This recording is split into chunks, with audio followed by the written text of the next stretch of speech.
So welcome everyone. Make sure I get the name of all this right. So to the next gen software development, unleashing generative AI and machine learning. I think we nearly broke the length of the field there for our webinar today. And if I've got it right, it's Aryyama, who's going to do the webinar today. And second, what I'd say is right from the beginning. If those that aren't obviously taking part, if you can mute your microphones and turn off your webcams, that just helps. The session is being recorded, and we'll edit that down and put it up on our YouTube channel probably sometime next week. And you'll get an email from us telling you about that. So I'm John Ellis, I'm your host for today. And obviously we have got Aryyama, who's going to do the presentation. I think, was it about 6 a.m. your time? yeah. So, he's in Seattle, which is a fair distance away.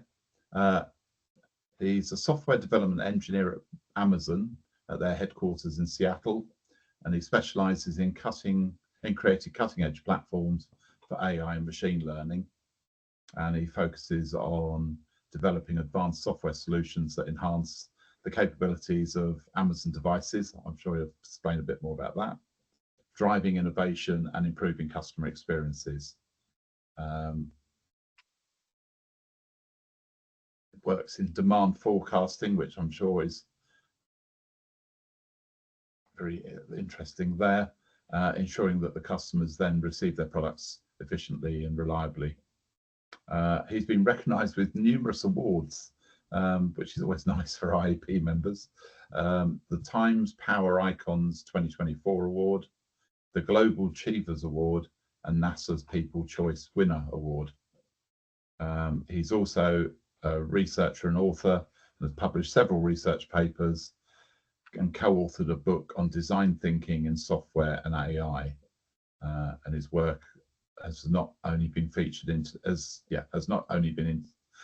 in international conferences and journals, but has also earned him a reputation as a visionary innovator in technology and cybersecurity. Oh, that's what it goes through, isn't it? This. Yeah, so it's good to see that we have such members with such experience and very interesting jobs. The normal run of these events is they run for about an hour with about 40 minutes and about 20 minutes of the speaker and 20 minutes for questions. That might drift, and that's fine.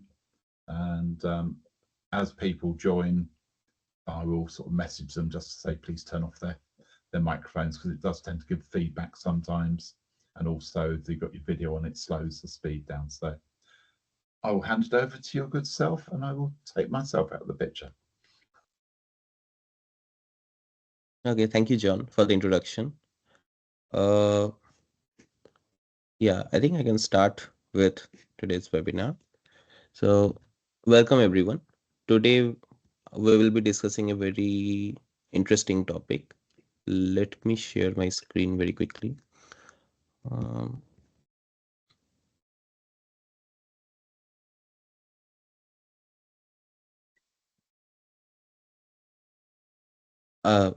Yeah, so today we'll be discussing next-gen software development, unleashing generative AI and machine learning. This topic is kind of very interesting and relevant, given that generative AI is a buzzword today, given there are so many innovations in this field, and I'm excited to share whatever insights I have regarding this with you. So let's dive more into this and see what we can discuss today. So this is the brief agenda, what I thought of presenting today. So we'll start with the basics, like what is next gen software development.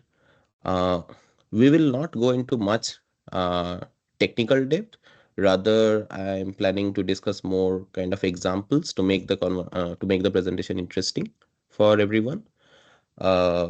So we'll start with the introduction to software development, like next-gen software development, and then fundamentals of generative AI, and then we will touch upon the basics of machine learning, and slowly we will then go into how AI and ML can be integrated into software development, what are the advantages, what are the challenges, and how can we use generative AI in code generation. Slowly, we will also discuss about testing and quality assurance, which is one of the important factors for any software developer. Uh, and then we will discuss some of the real world applications and case studies. After that, we will also discuss uh, the future trends uh, of the future trends in software development, which I think like will come in the future.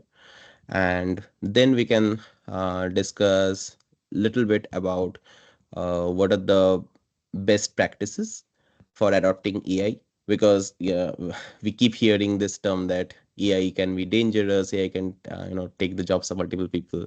But yeah, we can discuss more about how AI is actually going to be, and then finally we will end it with conclusion and key insights, like key takeaways. So that's how I'm going to structure today's presentation. So let's talk a little bit about um, next gen software development. Uh, okay, so next gen software development is just not a buzzword as we all think. It's kind of a paradigm shift from how we traditionally used to approach creating software to uh, to a new form in today's world. But what exactly does it mean? So next gen software development, in my opinion, it is driven by integration of and intelligent systems and generative AI and machine learning into software development. These technologies are not only transforming the way we code, but also how we think about the entire software development procedure. So let's take a very naive example. So imagine you are building a house. Traditional methods require that you lay out each brick manually, which is time consuming and labor intensive. Now picture a scenario where you have smart robots that can not only lay the bricks for you, but also learn the most efficient way to build the house based on the past projects. So this is the power of AI and ML in software development that is going to come, I feel, in this decade. And they they act kind of intelligent assistants to humans, and they can help humans in uh, you know uh, in a lot of innovation in software development, and also automating the repetitive tasks. um, let's take a real life example of this. So a lot of you might have heard of Microsoft's Visual Studio IntelliCode. So that tool uses machine learning to provide AI assisted code recommendations. Even in Amazon, also in AWS, we have a similar product, um, which it's called Q Developer, which can be used, which gives uh, the recommendations for the code. Uh, so these kinds of tools, they uh, use machine learning to provide AI assisted code recommendations. It's like having a kind of a seasoned developer look over your shoulder while you're writing your code. Uh, so how these things works? They learn from various coding patterns and from thousands of open source projects that are available over the internet, and they offer the most relevant suggestions. So this significantly speeds up, um, as you can imagine, it will speed up the coding process. It's like you are writing your own class and you need to write some functions. So it's just a matter of thing, like you just write them, you start writing the function, and the code, like the entire code for the function automatically gets generated. So that's the power of AI we have today. So yeah, I'm not saying that it will be accurate always, but at least you have the basic structure in which we can always modify. Uh, so this will significantly, I believe, this significantly helps in speeding up the process of development of software. Uh, Again, a challenge here is that many developers might rely completely on this, which shouldn't be the case. It should be rather than it's kind of an assistant, which might make a lot of mistakes, but the developer should be intelligent enough to uh, kind of um, uh, correct the mistakes made by AI and e- and make the software as efficient as possible. Uh, Now let's break down the roles of AI and ML. So AI and ML encompasses systems which mimic human intelligence. So these systems can reason, they can learn, they can adapt. Uh, Now AI is kind of a brain that processes the information and makes these decisions. On the other hand, what is ML? So ML is a subset of AI that focuses on algorithms that learns on data. So ML is kind of like memory and experience that AI uses to improve over time. Uh, so the important, like as I discussed, like these technologies are quite important in software development, uh, and these have the capability to transform the entire software development life cycle.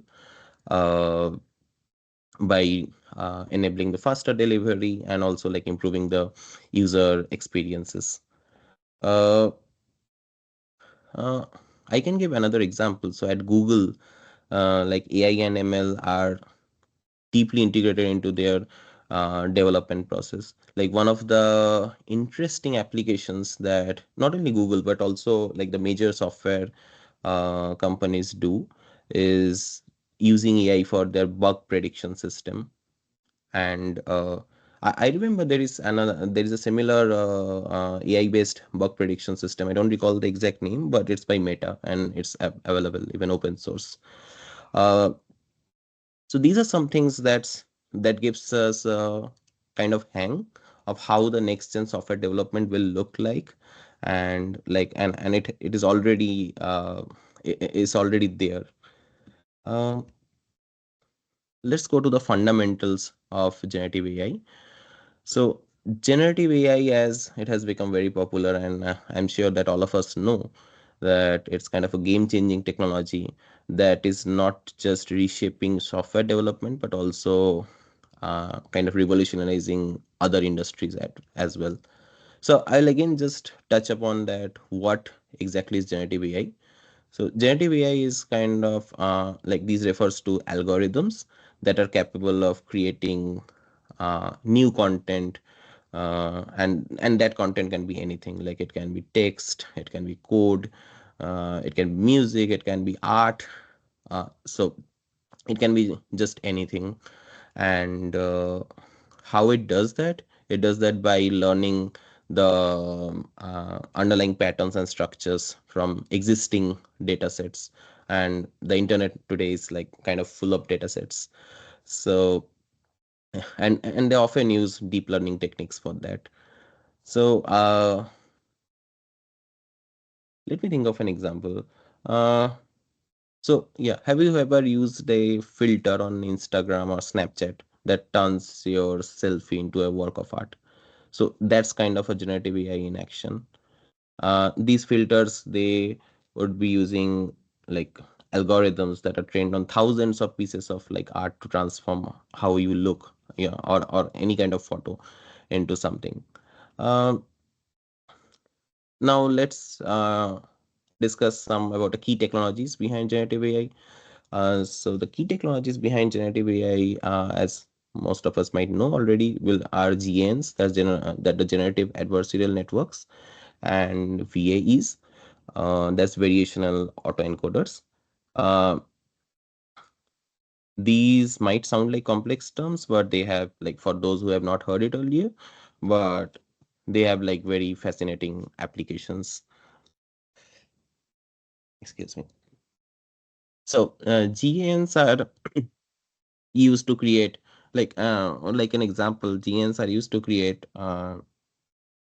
realistic images and videos. For example, GNs are the technology, like GNs are behind the technology that can generate realistically looking human faces, even though these faces like are not of real people. Like we talk about deep fake, we see all those things nowadays, but GNs are capable of doing such things.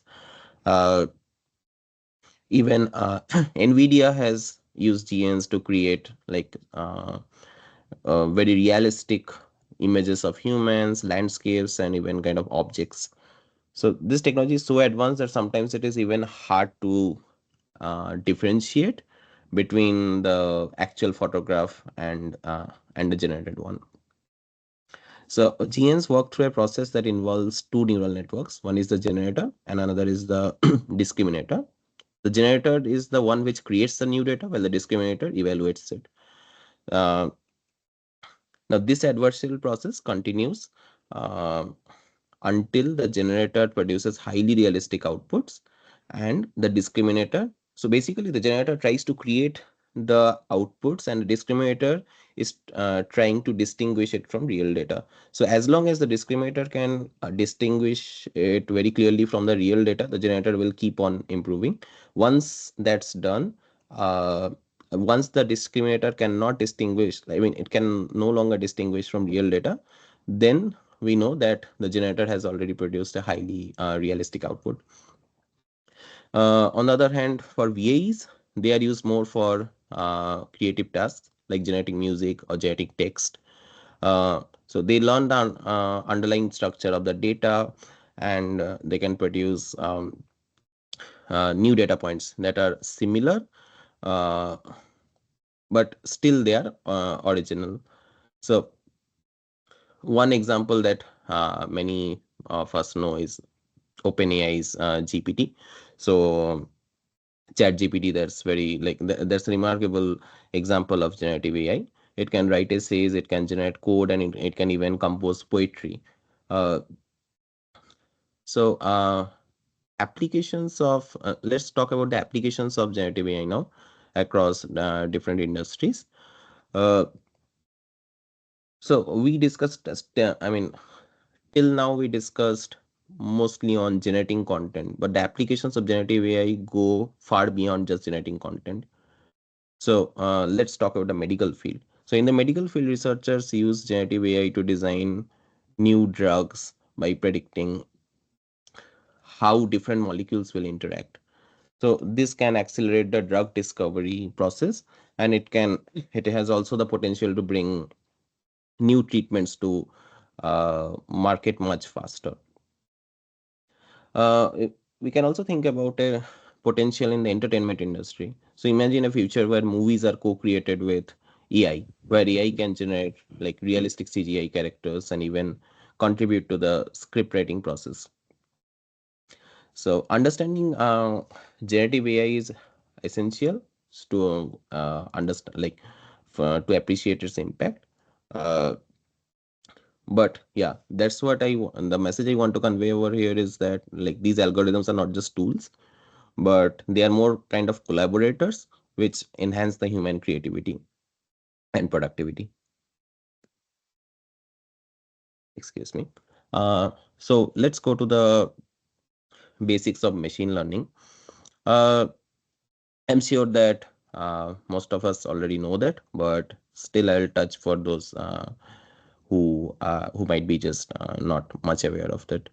So machine learning is a cornerstone of like modern AI that's transforming how we interact with technology. Uh, it is kind of like machine learning or ML. It is like giving computers the ability to learn from data and make decisions without being explicitly programmed. So it's what allows our devices to get smarter over time. Let's break it down. So at its core, machine learning is about creating algorithms that can identify patterns in data. Is kind of teaching a child, like you're teaching a child to recognize a cat or recognize a dog. You show them like lots of pictures of cats or dogs over time, and then they learn to identify. a cat. Sorry. So yeah, so it's basically like how they identify is that like they see some features like maybe the fur, the whiskers, or the ears, and that's how they identify that what the animal is. So similarly, ML algorithms can learn from data uh, to make predictions or to take decisions. So fun fact: have you ever wondered how your email spam filter works? So in normal Gmail or in any kind of email that you might be using. So that's ML in action. So every time you mark an email as a spam, you are actually training an algorithm. It learns from your inputs and it will get better at distinguishing the emails like which are spam and which are kind of important emails. So over time, on the basis of what it learned, it becomes like kind of incredibly inaccurate. Sorry, incredibly accurate. So there are three. Now I will just go into the categories of machine learning algorithms. So there are three main categories of machine learning algorithms. Uh, First is supervised learning, which is the most common type. Is kind of having a teacher guide the learning process. Uh, I would not go into much details, the technical details, but let's go into a real life example of supervised learning. So supervised learning is behind the technology that powers Google Photos ability to recognize and tag the faces. So when you have photos in your Google Photos, it automatically tags the faces. So that's something which is an example of supervised learning. So by training on millions of those labeled images, the algorithm can identify people in the photos and group all of them together. It's not only in Google Photos, but also in iPhotos in an iPhone. Then we have unsupervised learning. In unsupervised learning, there are no labels. Um, the algorithm like explores the data and finds the hidden pattern on its own. So one fascinating use I can think of unsupervised learning uh, is in market basket analysis, in which retailers use this technique to analyze purchase data and discover which products are kind of frequently bought together. So and another kind of learning is reinforcement learning. Reinforcement learning is uh, kind of kind of training a pet. So that algorithm runs by interacting with this environment and receiving feedback in the form of like rewards and penalties. So if you are performing, if the algorithm performs well, it gets the reward, and if it doesn't perform well, then it will get a penalty. It will get penalized for that. And it's used for tasks that require kind of an optimization or a sequence of decisions, or game playing. Like a common example is chess or Pac-Man, or in robotics. Uh, so a real life example of reinforcement learning would be Google DeepMind's AlphaGo, which is learn to play complex board games. Uh, yeah, if you have more interest, you can further look into that. Uh, I mean, so it basically plays millions of games against itself and then improves its performance by trial and error. And we all know that it eventually became so skilled that it defeated the world champion. Uh, Next, we'll go to the applications. So machine learning algorithms have various applications. They can kind of detect anomalies in systems. They can predict user behaviors, and they can also enhance the user experience through personalization. We almost like see this in e-commerce websites where we get personalized recommendations. Uh, One example, again, we can think of over here is that Netflix, for example. Netflix uses supervised learning algorithms to recommend shows and movies that we want to see. So basically, it analyzes the viewing habits and preferences, and it can suggest the content that you're most likely to enjoy, so that it keeps you engaged. That's their motto. I'm sure similar kind of things are used in other platforms as well, like Prime Video and all. So these are kind of the basics of machine learning, which I wanted to touch upon. Now let's come to integration of AI and ML in software development. Uh, excuse me. So now, as I already told, that AI and ML, like integrating AI and ML into software development, is kind of having an own kind of a personal intelligent assistant that not only speeds up our workflow, and this can be anywhere from planning to development, but also it helps us take smarter decisions. So that's the magic of integrating AI and ML into software development.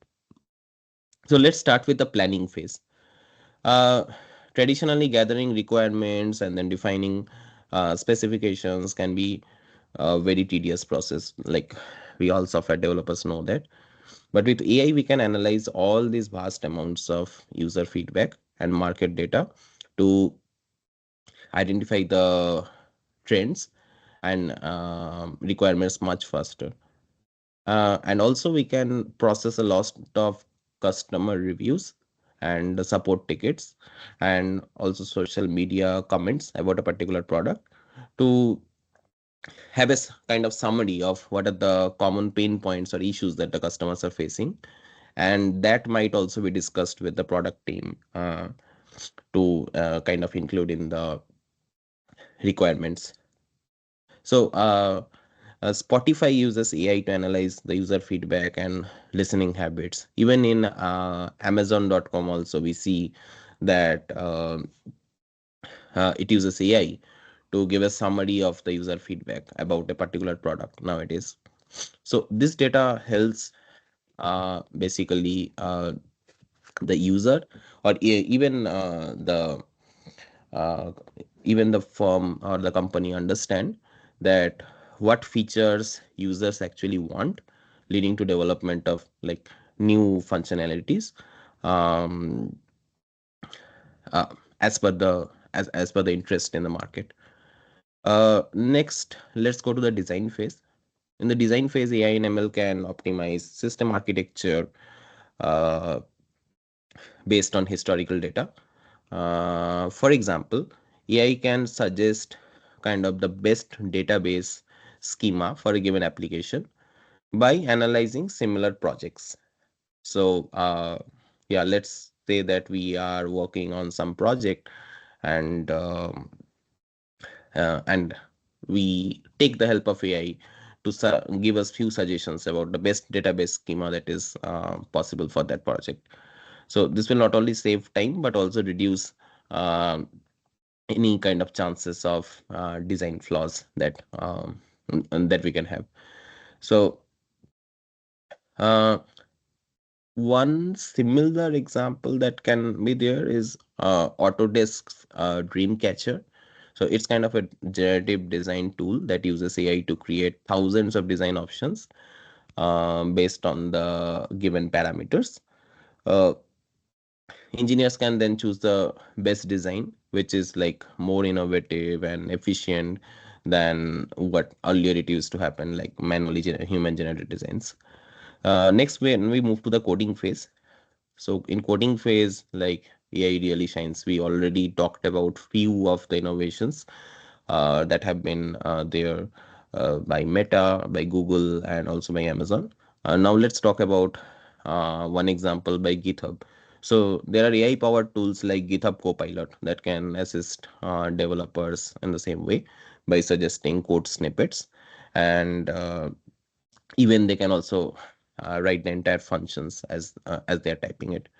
So these tools basically learn from millions of lines of code that are available to them, and then and then they provide kind of context-aware suggestions. Uh, so this not only reduces the coding time, but also it reduces the errors because we all make a lot of silly errors while writing the code, and sometimes it takes time to even uh,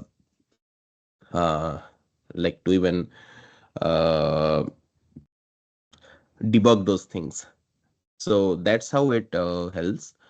Uh, Next, let's talk about testing. So testing is another critical area where AI and ML can make a significant impact, I think. So AI can automate the generation of test cases based on the user interactions, and uh, also it can we can also give the historical bug data into it. Uh, so this will I think this can make the testing process more efficient and also more thorough. Uh, and and it will also reduce the potential number of potential failure points, allowing the testers to focus on high risk areas. Um, for example, Facebook uses an AI tool called Sapiens to automate its testing process. So Sapiens generates and executes these test cases, like identifies the bugs and then suggests the fixes. And this has significantly reduced the time that Facebook engineers spend on testing and then debugging. Uh, I am sure there are similar kind of tools uh, available by other other major like software companies as well. Uh, Now coming to deployment. So when during deployment, how can we use AI? So during deployment, AI can monitor the application performance in real time, and it can identify any kind of anomalies and potential issues even before the uh, actual users get affected. So this is something which I feel is important, because most of the software engineers are having like on call, in which they get tickets and they have to wake up at night maybe like to resolve an issue. But if we have a mechanism in which we can have kind of an early warning system for such kind of things, then it would make the life of developers a lot easier. So Netflix uses a kind of AI-based monitoring system called Chaos Monkey, and it intentionally introduces some kind of failures into the system to test its resilience. So by doing so, Netflix ensures that their system can handle any kind of unexpected issues, uh, and also providing a seamless viewing experience for the users. Finally, the last phase is the maintenance phase, in which AI and ML can predict like when parts of systems are likely to fail, and suggest the measures. Uh, so one example is that Rolls-Royce uses AI for predictive maintenance in their aircraft engines. So they analyze the data from thousands of sensors that they have, and then their AI can predict potential issues and schedule maintenance even before a problem occurs. So we have seen here in detail like how AI and ML can be integrated into software development. Let's go uh, to the next one. So what are the advantages of using AI and ML? Uh, so I will quickly skim through this because we already talked of a lot of advantages uh, of AI and ML. So I'll just read these out. So increase in efficiency. Uh, as we already talked in the previous slides, that AI and ML can reduce all the manual effort, because we are kind of automating a lot of stuff. Even we are automating writing code, we are automating the design, we are automating the requirements gathering, we are automating even the testing and maintenance. So obviously we can think that uh, the entire software development life cycle gets a lot faster. Excuse me. Now next is the enhanced decision making. uh, in So the ability of AI systems to analyze vast data sets, uh, that we already discussed, that it can like AI has the capability that it can enhance, analyze a lot of data sets available to it. It can be internal, or it can be also, like if we are talking about a public setting, so a lot of open source data sets. And that can help us take a lot of decisions. These decisions can be business decisions, or plans for growing the business, or it can be even a basic kind of decision, design decision in our software development. Next, we have predictive analytics. So as we talked for the maintenance phase and the testing phase, so AI driven predictive analytics can uh, help in monitoring the software. And whenever there is kind of an unusual behavior, like there is a chance of an unusual behavior, it can either alert the developers, or make kind of adjustments during the development process itself. uh, what are the challenges in implementation? So okay, so this is again kind of important. So yeah, when we are talking about a lot of benefits of using AI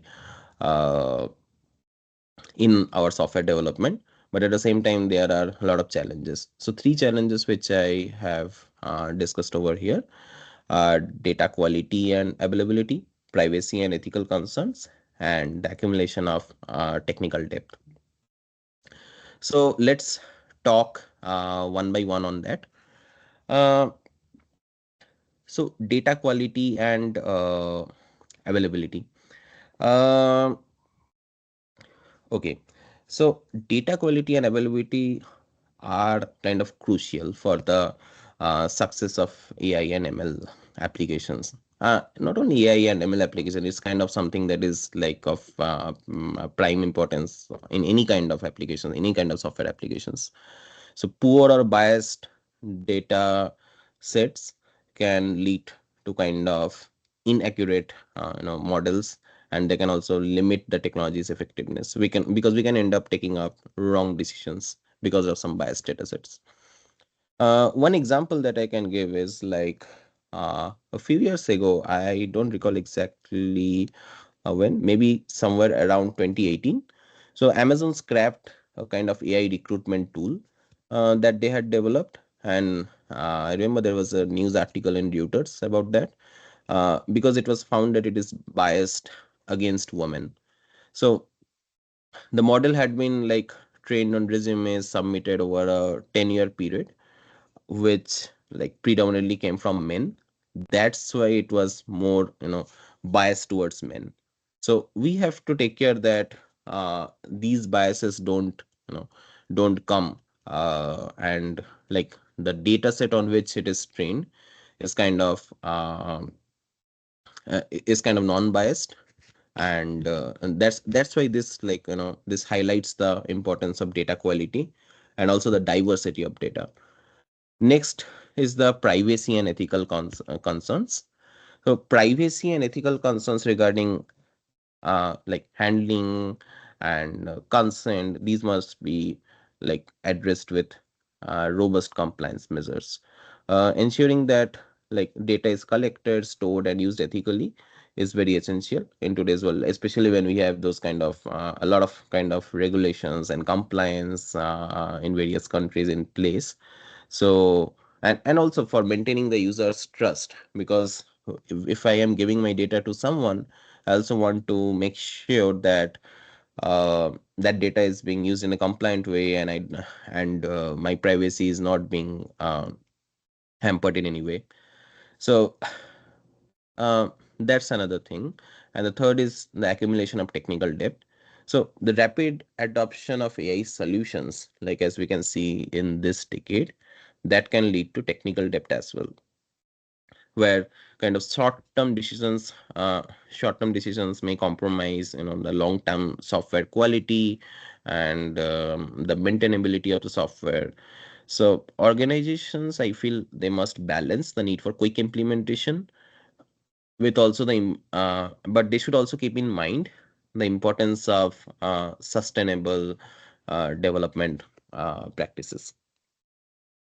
So as we see that the benefits of AI and ML are extensive, but the challenges in implementing them, like that cannot be overlooked as well. So the quality of data, the ethical implications, the technical depth, these are kind of critical factors that like organizations must address to ensure that they derive maximum value from these kind of technologies. So we have to be very thoughtful when we are using AI. It's good that we have a technology at hand to assist us, but at the same time, this also reminds us that we have to be quite careful in using that, because ultimately the product or the end result depends on us. It's not the AI. It's just an assistant for us. So let's discuss about generative AI in code generation. Uh, so generative AI can automate the regular coding tasks, as we already discussed earlier. But yeah, let's go through once again. So uh, there are regular coding tasks which developers have to do every day, and then what if we have generative AI, um, uh, help the developers automate those part, and then the developers can focus more on the complex business logic generation. So that is something that is that is quite helpful for the developers. uh, it's not only in code generation, but also, as we discussed, it's also in like kind of system design. So AI powered code assistants, um, they can suggest components, functions, or even entire modules that are based on the context, then that can significantly kind of speed up the development process for any kind of software. So OpenAI has something called Codex, which is the model behind GitHub Copilot that we discussed earlier today, and it has revolutionized the code generation by like providing developers with AI generated code suggestions. So this tool understands the natural language prompts, and so if we can give a natural language prompt in a correct way, again, because it all depends on how we give the prompt to the generative AI uh, platform. So it understands the natural language prompts and then generates the code snippets. Uh, and obviously that helps the developers to write code faster and also with like very fewer errors. Uh, Other prominent examples that include tools like which use tools like this, like Codex or like Copilot. Uh, One we have already discussed about those, like we have Amazon's Q developer, that's in AWS, or so these basically use the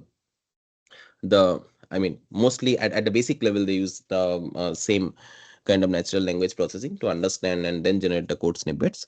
uh, and they can help from writing very simple kind of functions to very complex system components, uh, hence making the development process efficient. But again, we should be careful that these might not be, I want to reiterate that these kind of code might not be fully correct. We have to keep an eye, and we have to like again judge use our judgment to uh, correct the code as according to the business context that we have. The impact on development and speed would be very significant, uh, obviously. But yeah, uh, but generative AI will like definitely reduce. I feel that generative AI will definitely reduce the time needed for prototyping, and then uh, the throughput of these software projects will increase significantly, because the prototyping can be done very quickly using these kind of technologies. So this will, I feel, allow the teams to iterate more quickly and bring products to the market faster. Uh, I feel in this way, generative AI is kind of well equipped to transform the whole coding landscape by automating the crucial tasks that we have, and also enhancing the productivity. Uh, with AI systems capable of understanding the context now and then generating the code suggestions, I mean the developers can now allocate most of their time in more creative tasks rather than creating similar code kind of again and again. So next, let's go to the testing and quality assurance. Uh, okay, so testing and QA is again, as we know, like very important for development of any kind of software. So AI can enhance this test automation by dynamically generating test scripts based on the user interactions, and even also based on previous testing patterns. Um, and this will make the QA, like the quality assurance, like more robust and efficient. Uh, One example that I can think of is of yeah, if a leading financial service company in the US, like JP Morgan Chase, they use AI to enhance their software testing processes, like by employing ML, like they basically employ ML algorithms to predict potential bugs and issues in their software.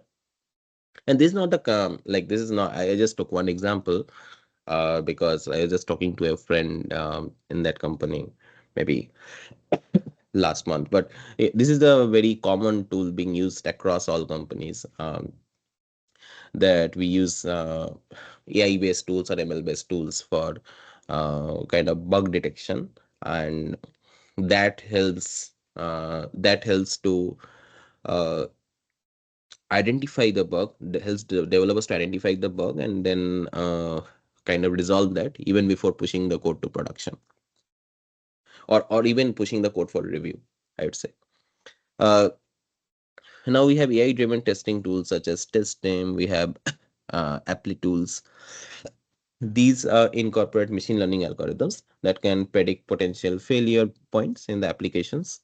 uh, I remember that there are some tools like one by Meta that can also predict null pointed exceptions, and that's pretty cool because null pointed exceptions is one of the things, are one of the major causes of a lot of production issues in real life software development. So using this kind of technologies will allow the testers focus more on high risk areas, and then they can improve the reliability of the software. So these tools will enable continuous testing, and where tests are run automatically every time any code changes are made. So every time we build the code, this will get tested automatically, and we can ensure that the issues are caught early. So guaranteeing software quality, that is another significant benefit. Through continuous monitoring and the adaptive testing, AI can ensure that the software meets the high standards and quality. Thereby we can reduce the risk of any defects post deployment. So let's come to the real world applications and case studies. There are many leading companies in the world which have integrated AI and ML into their software practices, resulting in like significant improvements in their efficiency, user experience, and even product innovation. Uh, let's discuss about some of those. Uh, for example, leading companies like Google or Meta or Amazon, or uh, they use AI for uh, like as we already discussed, that is search and bug prediction, that improves the developer's productivity and also the code quality. And by analyzing the code repositories, uh, now let's talk specifically about Google, let's say, just for an example. So by analyzing code repositories, Google's AI can identify common bugs, and then it can kind of suggest fixes, helping developers to maintain the high standard of code. So yeah, the good part is that today we have mechanisms which can also suggest fixes. So earlier, traditionally, we had tools which can, kind of identify bugs, but also suggesting fixes is something that is something I'd say, like I said, that is new, and that is something where AI can help us. Similarly, we have Facebook, which uses ML algorithms to optimize their code review process, identifying like any kind of potential issues even before they are merged into the main code base. So again, not only Facebook, I'm just taking an example, but many companies have this. So when they have kind of automated AI based code review bots which can put their comments on the code itself, which can analyze the code and put the comments on the code itself during the code review process, and that's how we can help optimize the code or help writing in better code even before that is even pushed to production, or even stage before that, alpha, beta, or gamma. So these kind of success stories uh, reveal the like the transformative outcomes of like AI, specifically generative AI based initiatives.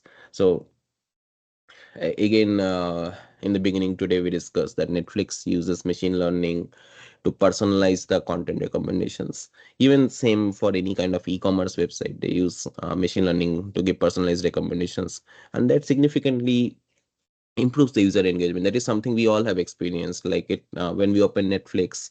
So it is kind of cool to see that the kind of movies we like that are on the top of the list, and that's something that's pretty interesting and that's being in use. So even Amazon uses AI-driven predictive analytics to optimize its supply chain, because since its operations is huge, it's one of the like biggest e-commerce platforms internationally.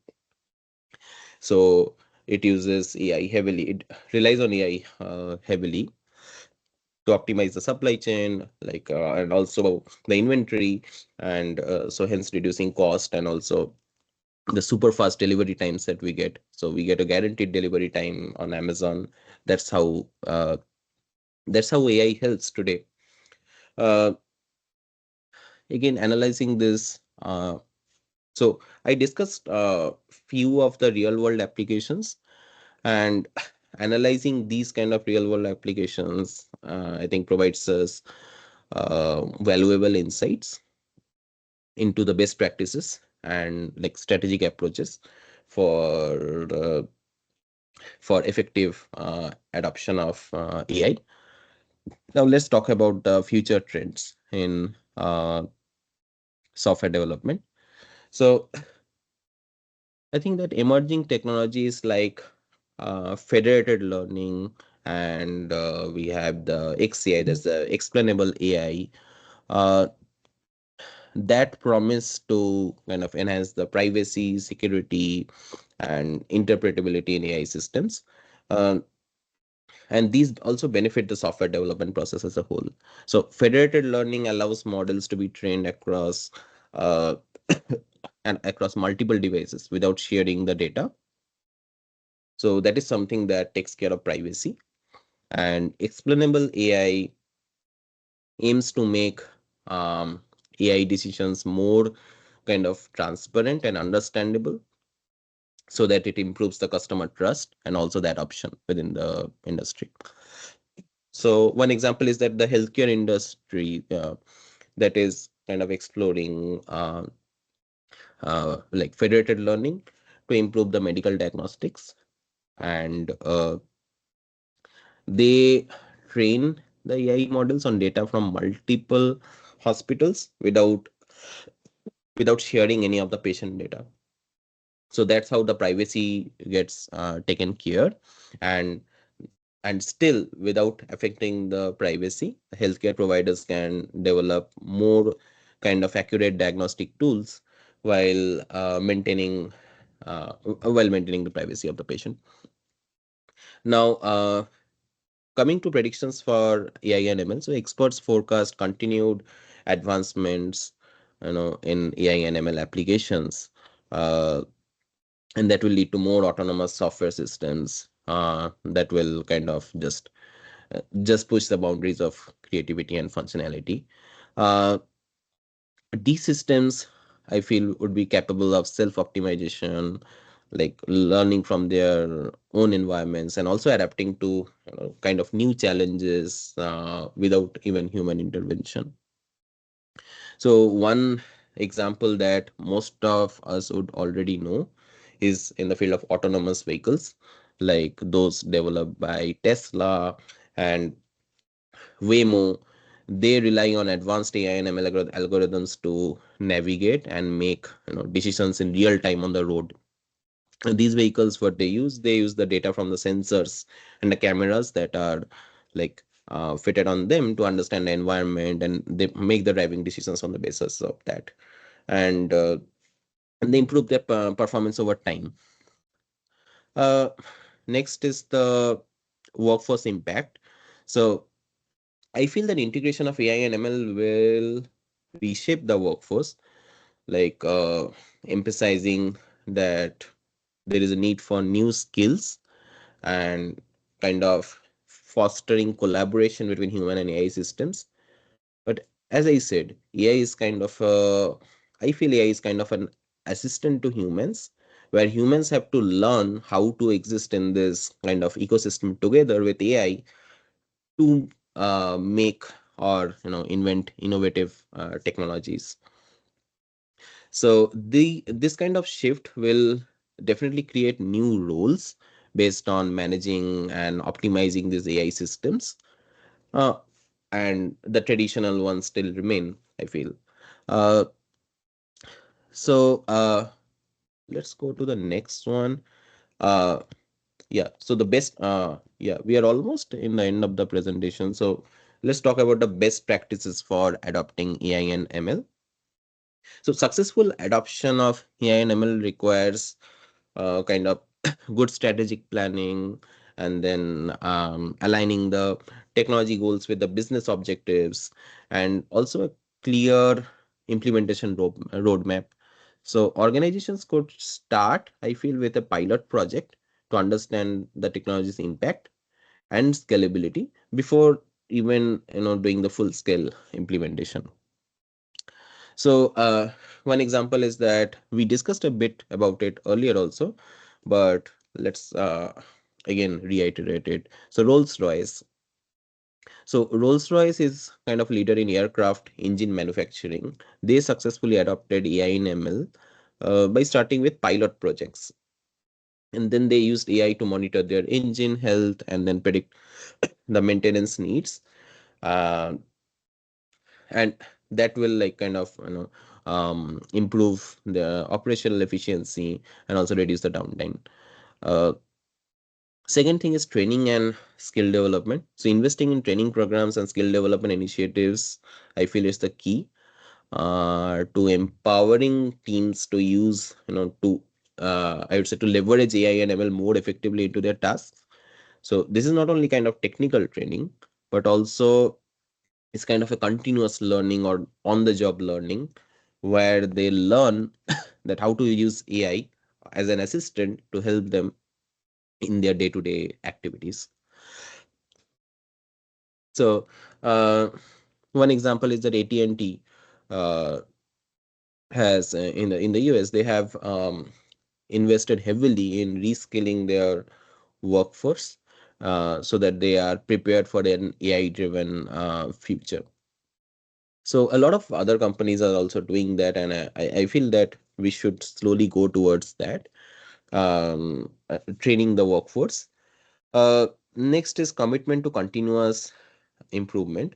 So again, uh, establishing a culture of continuous improvement is important, because it will help organizations not only adapt to these capabilities, but also like it will also help in promoting a lot of innovative practices, innovative development practices. So this will involve like kind of regularly reviewing and then refining the AI models so that like they always remain accurate and effective. So yeah, so in a nutshell, I can say that for organizations who are eager to adopt AI and ML technologies, uh, yeah, it is very necessary to establish the best practices that is essential for the successful implementation of the technologies into the projects. uh, so people should definitely start thinking about laying out strategic plans and investing in kind of skill development and and again fostering an environment where there is continuous improvement and learning. So let's come to our final slide, which is the conclusion and key takeaways. um, so as we learned today that AI and ML are transforming software development by automating a lot of processes, and also helps in taking you know decisions that can be business decisions, that can be design decisions, that can be implementation decisions, or that can be even a testing or maintenance decisions, and also making a lot of uh, innovative um, um, like a lot of innovative tasks and innovative taking a lot of innovative decisions as well. So these technologies mark uh, I think they mark a significant shift towards intelligent systems, enabling the developers to deliver high quality software faster and more effectively with like least I mean as minimum errors as possible. So the organization should definitely go for kind of tailored approach to adopt these kind of technologies, and that could unlock the total potential of AI and ML. Um, and we can definitely integrate those in like at various stages of the software development life cycle as we discussed today. And the future is, I feel, the future is kind of uh, very bright with a lot of collaboration coming up between humans and the top tech companies, with AI uh, as we move forward, because I feel for generative AI, it's just the beginning. We are still at, it has been a lot of years. We have got a major breakthrough right now. We all are running towards it, but I feel it's still the beginning, and we are yet to harness the full power of these kind of transformative technologies. So going forward, as we move into the future, uh, as more and more innovations come into this, uh, we will definitely have a better way and a faster way of producing like more and more products and more innovative products by taking the help of AI. So yeah, that's all what I wanted to present today. So yeah, thank you for joining the session, and I hope that you find my insights valuable. But yeah, I would go forward if anybody has. I think we are already over time. I are already 9 minutes over time. Uh, but yeah, sure. I can take one or two questions, and maybe or if anybody has any further questions, they can also email me. So I put my email over here. Brilliant. Thank you for that. That's quite interesting, actually. So I'll open it up. Has anyone got any questions? All hands going up. Wonderful. So let's start with Paul. Great, thank you. Thank you. That was a very interesting presentation, eye-opening and shows the possibilities. I've got a question. I don't know if there's any sort of commercial off-the-shelf software that exists that perhaps could integrate different phases of the the cycle. And what I'm thinking is something like this. You can give it, say, a software specification document, which contains, say, user requirements, typical actors, use cases, and so on. And then perhaps a software architecture document that may describe, say, an existing system and, say, an enterprise service bus. And then it can work out what are existing entities, what are existing services, what new entities we need, what new services we need, and then perhaps stub those up. Is that something that you can do already? Yeah, sure. So we can do it. We don't have an integrated, like as of now, I am not aware of an integrated kind of, tool which can help in all the phases. But for example, if we are talking about the design, so we can already do things where we can input a lot of, previous designs to the model and also the requirements, uh, and it can create an effective design accordingly. That we can do already. Yeah. Yeah. That's sort of backward engineering. What I was thinking is integrate, use AI to integrate more than one phase within the software cycle. So Oh. not just help, say, the developer in reviewing or writing code or reviewing and writing software requirements, but actually integrate, say, the both functions. Mm-hmm. Uh, yeah, I am not aware that such thing exists as of now, but maybe we will see in the future. So when you are talking about integrating, like, so you are talking about integrating like two phases, like any two phases of the software development lifecycle. Am I understanding it correctly? Yeah, I'm taking the design Mhm. documentation and then using it to write some code. I'm not expecting to write a full Uh-huh. solution, but just to Right. say the I word at don't all. think we have. Well, sorry. Yeah. So there are two things to it. So from the design documentation, I don't think we have a way to write a code yet, like a fully effective code yet. Right. But if we give the design documentation to the generative AI prompt, we have a way in which they can tell the basic structure, that how the code should be structured and what are the technologies that can be used.